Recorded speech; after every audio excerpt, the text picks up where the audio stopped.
ये तस्वीरें आप देख रहे हैं करनाल के सीआईए शाखा से सीआईए 1 शाखा को एक बड़ी कामयाबी आज लगती है। पिछले दिनों 3 तारीख को इन्होंने 4 आरोपियों ने लूट की वारदात को अंजाम दिया था। 1.5 किलो सोना, 15 लाख रुपए के करीब नकदी इन्होंने लूट की थी। और उसके बाद आप देख सकते हैं चारों आरोपियों को फिलहाल सीआईए ने गिरफ्तार कर लिया। ये देखिए चारों के चारों आरोपी सीआईए की गिरफ्त में नजर जरूर आ रहे हैं। हालांकि इस पूरी वारदात को इन्होंने अंजाम दिया था 3 तारीख को और आज देख सकते हैं चारों आरोपी करनाल पुलिस की गिरफ्त में है। सीआईए ने इन चारों आरोपियों को गिरफ्तार कर लिया। उनके पास से सोना की बात की जाए या नकदी की बात की जाए वो भी बरामद कर लिया गया। इन्होंने सेक्टर 16 से ही लूट की वारदात को अंजाम दिया था।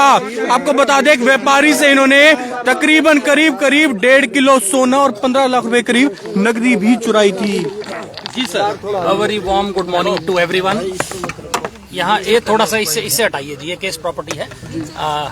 सभी को नमस्कार और मेरा आपसे गुजारिश रहेगी तो 2 मिनट शांति का दान दीजिए और आपके जो भी सवालात रहेंगे उनका जवाब दे दिया जाएगा। बट बीच में जो है ना ये थोड़ा सा कई चीजें समझ नहीं आएंगी आपको, तो जब भी आप कहेंगे हम शुरू कर देंगे जी। सर बताएं कहाँ से पकड़े हैं?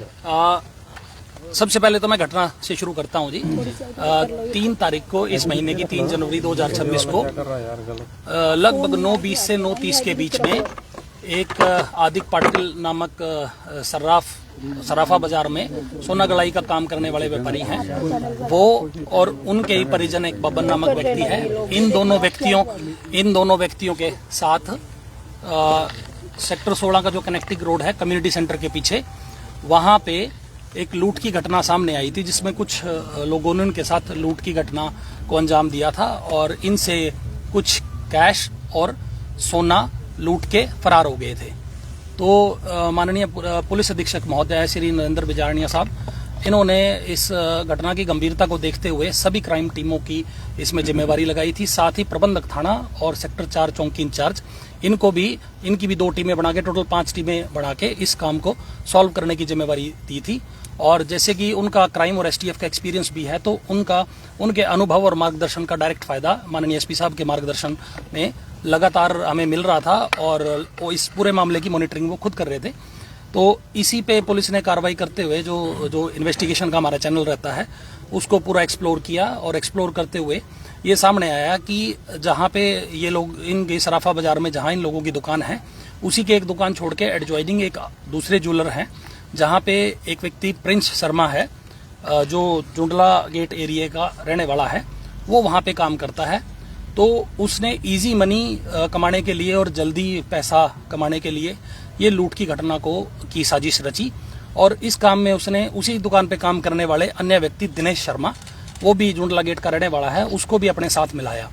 तो इन दोनों ने क्योंकि ये फैमिलियर थे और आदिक पाटिल को जानते भी थे पहले ही, उस दुकान पे सोना चेक कराने जाना या सोना गलाई का काम करना और सोना लेके आना, ये सारी काम उस दुकान में आना जाना था। तो ये फैमिलियर थे, इनको पहचान ना ले तो इसके लिए इन्होंने एक विजय नामक व्यक्ति है जो कि प्रिंस शर्मा का जीजा ही लगता है, वो पुर्तगाल में है फिलहाल, उस व्यक्ति से संपर्क किया अपने जीजा से इसने कि ऐसे ऐसे करके हमने ये काम करना है, इसके लिए कोई हमारी मदद की जाए। तो जो विजय नामक व्यक्ति है बड़थल गांव का रहने वाला है, उसने एक परवीन गुज्जर नामक व्यक्ति से इनका तालमेल कराया और उसका नंबर व्हाट्सएप के थ्रू इनको भेजा।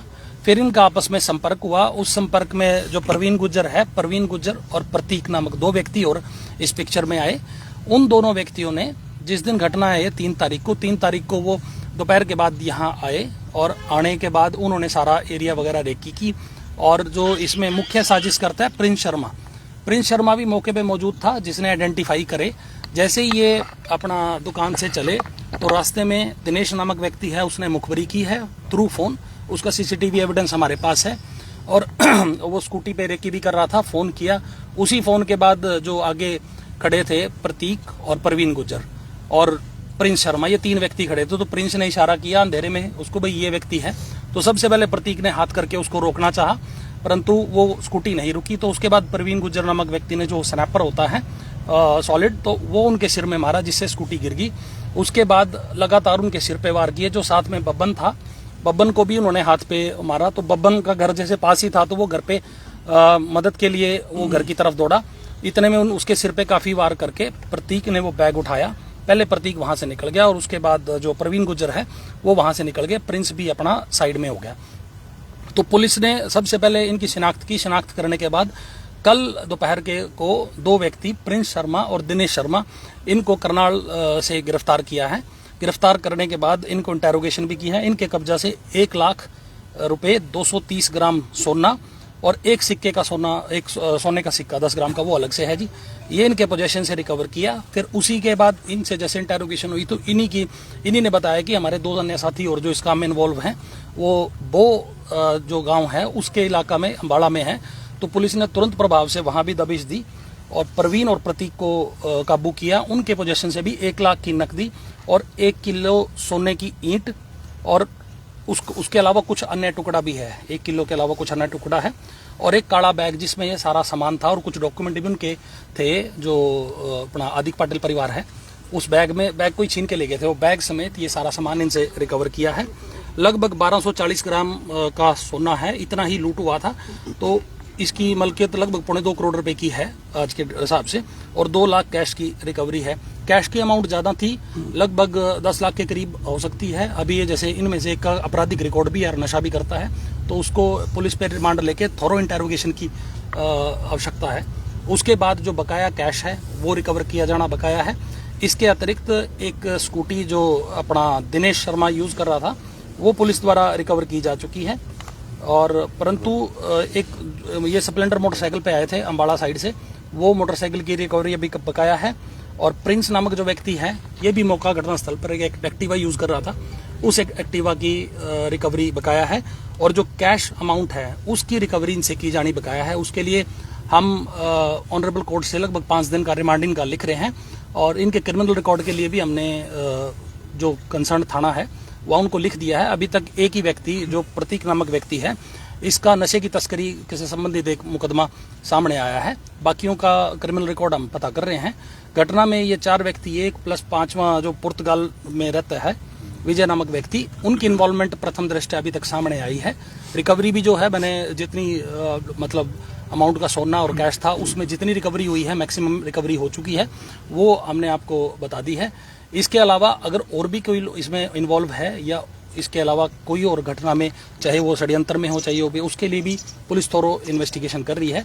जो भी तथ्य होंगे इसी तरह आपको प्रेस कॉन्फ्रेंस के माध्यम से समझाए। कहाँ के रहने वाले हैं? जिनको गिरफ्तार किया गया है, जो करनाल से गिरफ्तार किए गए हैं, प्रिंस शर्मा एंड दिनेश शर्मा, ये जुंडला गेट एरिया के रहने वाले हैं। और एक व्यक्ति जो प्रवीण गुज्जर है वो रजपुरा गांव पड़ता है नारायणगढ़ के, वो वहां का रहने वाला है। और प्रतीक जो है सोनिया कॉलोनी अम्बाड़ा कैंट का रहने वाला है। ये 4 व्यक्ति। जो विजय इसके एक व्यक्ति विजय का नाम आ रहा है वो बड़थल का रहने वाला है। हाल वो पुर्तगाल में रहना सामने आया है जी।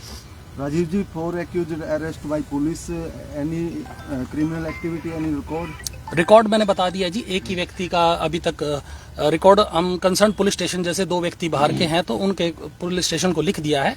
अभी तक जो साहब का रिकॉर्ड में इनका इंदराज होना पाया है वो एक व्यक्ति के खिलाफ एनडीपीएस का मुकदमा होना सामने आया है। बाकियों का रिकॉर्ड अभी पेंडिंग नहीं, सभी अलग अलग जगह से, जैसे 2 व्यक्ति एक अपना करनाल एरिया से, ये सेक्टर 4 एरिया से गिरफ्तार हैं और 2 व्यक्ति हैं बो गांव थाना, जो बो गांव अम्बाड़ा जिला, वहां से गिरफ्तार है जी। कल की डेट में गिरफ्तार है। मास्टरमाइंड कौन है? ये पुर्तगाल वाला है? इसमें मास्टरमाइंड की यदि मैं बात करूं तो ये किसके इनिशिएशन पे शुरू हुआ, तो ये प्रिंस शर्मा नामक व्यक्ति है जो इन्हीं की दुकान के पास सराफा बाजार में एक दुकान छोड़ के किसी ज्वेलर के पास काम करता है। उसने ये जल्दी पैसे कमाने की, बिकॉज वो फेमिलियर था, ये जो ज्वेलर हैं ये इनके पास एक मशीन भी है जिससे सोना चेक करते हैं, सोना गलाई का काम भी करते हैं। उसके अलावा उसकी सोने की प्योरिटी चेक करने की मशीन भी है। तो हर ज्वेलर लगभग इनके पास जाता है तो पता रहता है कि ये सब शाम को इतने अब वहाँ शॉप पे रखने की व्यवस्था नहीं है तो सब अपने घर लेके जाते हैं। ये तो ये इनको पता था, तो उसी के लिए ये बस इनको प्लान कर रहे थे पिछले काफी समय से। 2 व्यक्तियों को और संपर्क में लेके इन्होंने यहाँ सुनसान एरिया और अंधेरा एरिया देख के इस वारदात को अंजाम दिया। उसी के साथ काम करता है, प्रिंस के साथ। ये बिल्कुल सही है कि उसी दुकान में अभी तक की जो पूछताछ में हमें सामने आया कि प्रिंस और दिनेश एक ही दुकान में काम करते हैं। पहले अपना प्रिंस मास्टरमाइंड था इसका, दिनेश को उसने इसलिए साथ लिया कि जी तेरे को 2-4 लाख रुपए दे दूंगा, तू मेरे साथ इसमें आ जा। तो दिनेश ने मुखबरी का काम किया है।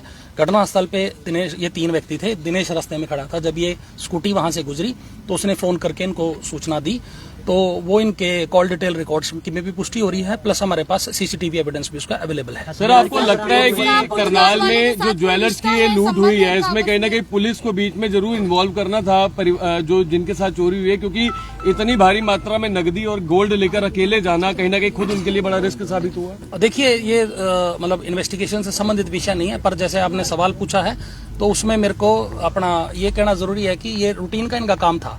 जब जो व्यक्ति एक पिछले 10-15 साल से इसी तरह भारी मात्रा में कैश और अपना जो कच्चा सोना है वो लेके अगर चल रहा है तो उसको कॉन्फिडेंस भी आ जाता है। और अमूमन ये लोग 6 लोग शाम के समय जो काम करते थे, सभी वो मराठी बैकग्राउंड महाराष्ट्र से थे, तो ये 6 लोग आते थे। तो 6 लोग अगर साथ हों तो सिक्योरिटी का लेवल बढ़ जाता है। बट उस दिन ये 2 लोग आ पाए थे, दुकान पे कुछ काम पेंडिंग था, तो वो उसका फायदा उठा के इन जो स्नैचर्स थे, इन्होंने ये लूट को घटना को अंजाम दिया। पहले रेकी की गई थी सारी। मददगार साबित हुई है जिन्होंने पकड़े। आप दोबारा क्वेश्चन प्लीज। कौन सी टीमें हैं जिन्होंने? टीम में मैं आपको बता दूंगा, मेरे साथ ही बैठे हैं, starting with incharge CIA 1 inspector Sandeep हैं, इंचार्ज CIA 2 इंस्पेक्टर परवीन भी लगातार इसमें साथ थे, इंस्पेक्टर अजय CIA इंचार्ज 3। इसके अलावा 2 टीमें हमारी जो पैरेलली इंस्पेक्टर परवीन और सब इंस्पेक्टर राजन के नेतृत्व में काम कर रही थी। बहुत सा एरिया, जब इतने बड़े अपराध हो जाता है, बहुत सा एरिया होता है, तो हर डेडिकेटेड टीम को काम डिवाइड किया गया था यहीं CIA में बैठ के, और यहीं से फिर उन्होंने अपने अपने जो इनपुट दिए हैं उसी के बेसिस पे, प्लस पुलिस का और मुखबरी का चैनल भी होता है, पुलिस ने इस घटना को ट्रेस किया है। और जो रिकवरी भी है, एक महाराष्ट्र से एक परिवार आके यहाँ बिजनेस कर रहा है, तो उसको उसकी पूरी रिकवरी दी है, तो एक पुलिस का विश्वास भी जनता में सर, ट्रेस कैसे हुई? मतलब सर, ये इन्वेस्टिगेशन का विषय है, इसके लिए मेरी आपसे गुजारिश रहेगी कि जी पुलिस का इन्वेस्टिगेशन डिस्क्लोज नहीं करते कि जी, पर ये है कि ये लोग इसमें इन्वॉल्व हैं, इनके खिलाफ सफिशिएंट एविडेंस हमारे पास है, चाहे वो CCTV की हो, चाहे टेक्निकल एविडेंस हो, चाहे कॉल डिटेल का हो, मुखबरी का हो, या फिर हमारे पास और भी हो। ये लोग कैश और बाइक आप बता रहे हैं, अभी मैंने sir, any instruction how businessman in Karnal? Instruction देखिए, मैं बस ऐसे जब कोई एम्प्लॉइज रखा जाता है तो उसकी वेरिफिकेशन, 2-4 बातें हैं वो क्लियर हमने कर ही दी हैं कि जी पुलिस आपकी सुरक्षा के लिए सदैव तत्पर है। और ऐसा नहीं है कि भाई इस मतलब कोई घटना अपराध होता है इसीलिए पुलिस है जी। घटना, पुलिस हर संभव प्रयास करती है कि कोई घटना ना हो, फिर भी घटना हो जाती है, हमारा प्रयास ये रहता है कि उसको जल्द से जल्द ट्रेस कर लिया जाए। और व्यापारी साथियों से हमारा अनुरोध और आग्रह रहेगा कि जिस तरह पुलिस को इनपुट की जरूरत होती है, वो भी आपकी सुरक्षा में हम हमेशा तत्पर रहेंगे। सर, करनाल में माया ज्वेलर्स ने सर करनाल में पुलिस के ऊपर बड़े आरोप लगा दिए कि भाई हमने प्रॉपर पूरी जानकारी दी लेकिन हमारी कार्रवाई नहीं हुई, जो उनकी गोल्ड उनकी चोरी हुई थी दुकान से। देखिए, अब इसी पे मैं बात करूंगा। जो इसमें जो घटना करी थी उसमें 2 व्यक्तियों का नाम सामने आया था। एक तालिब था देवबंद का, एक उसका साला था जी। उसके साले को हमने गिरफ्तार कर लिया था बहुत पहले ही जी। और जो तालिब है, ये जैसे ईरानी कम्युनिटी के लोग होते हैं, ये पूरे इंडिया में वारदात करते हैं, और हम लगातार उसमें अपना फोन देना मेरे को, सुबीर को, जो लगातार हैं इसमें पिछले लगभग 10 दिन पहले ही रेड हमने दोबारा करी है वहां पे, और ये केस इज स्टिल ऑन।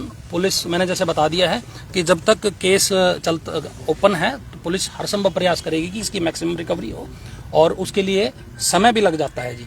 बात रही केस ट्रेस होने की, केस ट्रेस हमारा है और अभी तक वो है, और हम इसमें भी विश्वास दिलाते हैं कि इसमें जो तालिब नामक व्यक्ति है वो थोड़ा शातिर है, और अभी 10 दिन पहले भी रेड हुई है और लगातार उस पर रेड जारी है। इस केस को भी ट्रेस करके जो वो माया ज्वेलर्स वाले हैं उनके रिकवरी के लिए पुलिस अभी भी प्रयास रहता है। केस हमारा ट्रेस सर, हाँ, वो मामला भी देखो, उसमें जैसा आप सभी ने दिखाया था कि ये मामला जनरली कोई नेपाली नौकर रखने के बाद उसके बाद ये घटना सामने आई थी, तो उसमें पुलिस ने और CIA 3 की काम ने बड़ा बेहतरीन काम करते हुए हम बाय एयर बेंगलोर भी गए, हमारे 6-4 बंदे बेंगलोर गए, जैसे इनपुट आया। यूपी में भी हमारी रेड रही और बिहार में भी रही। इसके अलावा जो बॉर्डरिंग एरिया पे वहाँ के DIG साहब हैं, उनसे तत्कालीन पुलिस अधीक्षक महोदय माननीय श्री गंगाराम पुनिया द्वारा भी बात की गई। उनके जो बॉर्डर्स हैं उन पे कंट्रोल रूम के माध्यम से VT मेरे द्वारा ही करी गई थी। फिर भी कुछ एक चोर रास्ते होते हैं जिससे वो नेपाल का व्यक्ति अगर चोरी करेगा तो नेपाल भागेगा, 1.5 महीना हमारी टीम नेपाल में कार्यरत रही और कार्यरत रहने के बाद वहां का जो मुख्य अपराधी है साउथ, उसको डिटेन हमने लोकल पुलिस की मदद से, हम हरियाणा पुलिस CIA 3 की टीम ने उसको डिटेन कराया जी। वहाँ डिटेन कराने के बाद, और क्योंकि अगर किसी दूसरे राज्य का मामला होता तो हमारे लिए आसान होता है, पर दूसरे देश का मामला था तो हमने वहाँ की लोकल पुलिस को लेके भारतीय चोरी का पर्चा वहाँ दर्ज कराया। और वो वहाँ के मूल के नागरिक हैं, उनको हम लेके नहीं आ सकते, तो हमने रेड कॉर्नर नोटिस 6 व्यक्तियों के जारी करा दिए हैं। और उसके अतिरिक्त ये अमाउंट रिकवर करवा के, मतलब इसमें 6-7 लाख के करीब कैश है, प्लस 18-20 लाख के करीब का गोल्ड होगा। इसमें गोल्ड, सिल्वर और अपना वो गोल्ड, सिल्वर एंड डायमंड की ज्वेलरी भी है जी। ये रिकवरी हमारे इंस्टांस पे हुई है जी। और उसके बाद हमने जो सारा ज्वेलर्स के मालिक हैं उनको वहीं बाई ईयर बुला के हैंड ओवर करवा रखा है जी, उनके साइन भी है जी। ये सारा प्रयास करनाल पुलिस के और माननीय पुलिस अधीक्षक महोदय के नेतृत्व में हुआ है। ये केस अनट्रेस नहीं है, बट ये है कि अगर दूसरा राज्य होता तो अभी तक हम इसमें रिकवरी मैक्सिमम कर लेते। रेड कॉर्नर नोटिस का जब भी प्रक्रिया पूरी हो जाएगी उसके बाद उन व्यक्तियों को 6 को लेके आएगा, तो ये केस भी हमारा ट्रेस्ड है जी, it is not untraced. Thank you sir. आरोपियों को आप देख सकते हैं किस तरीके से CIA फिलहाल गिरफ्तार कर लिया जाता है। पिछले दिनों 3 तारीख को इन्होंने किस तरीके से 1.5 किलो सोना और 15 लाख रुपए की लूट की थी। और आपको बता दें इस वारदात में शामिल हालांकि जो ज्वेलर्स था उसी का पड़ोसी निकलता है, पड़ोसी ही निकलता है। और आप देख सकते हैं फिलहाल अब इन चारों आरोपियों को गिरफ्तार कर लिया जाता है। उनके पास से कहीं ना कहीं तकरीबन 2.25 करोड़ रुपए की बताई जा रही रिकवरी भी हो जाती है। और उसके बाद फिलहाल आप देखते हैं इन चारों आरोपियों को CIA फिलहाल गिरफ्तार कर लिया गया और बताया जा रहा है कि 5 दिन का रिमांड लेने का प्रयास किया जाएगा, कोर्ट में हालांकि पेश भी किया जाएगा। और उसके बाद रिमांड लेने का, क्योंकि अभी फिलहाल थोड़ी सी रिकवरी अभी बाकी है, क्योंकि तकरीबन आपको बता दें 1.5 किलो के करीब सोना बताया जा रहा था, उसमें से 1.25 किलो यानी कि 1 किलो 300-400 ग्राम के करीब रिकवर कर लिया जाता है। कुछ नकदी भी उसमें रिकवर कर ली जाती है। और सबसे बड़ी बात यह है कि जो ज्वेलर्स है उसकी जहां दुकान थी उसी का पड़ोसी इस वारदात में शामिल जरूर था। रेकी की जाती है और उसके बाद कहना कि फिलहाल चारों आरोपियों को अलग अलग जगहों से गिरफ्तार किया जाता है। और उसके बाद फिलहाल आपको बता दें पहले बात यह सामने आ रही थी कि शायद मनाली से लेकर आए हैं, लेकिन अभी फिलहाल बताया कि मनाली का इसमें कोई जिक्र नहीं है, मनाली से नहीं गिरफ्तार किया। गुप्त सूचना के आधार पर अलग अलग जगहों से, किसी को अंबाला से, किसी को करनाल से गिरफ्तार किया जाता है। और उसके बाद फिलहाल कोर्ट में पेश करके रिमांड लेने का भी प्रयास किया जाएगा। Mukul सीजा, Karnal breaking news, Karnal.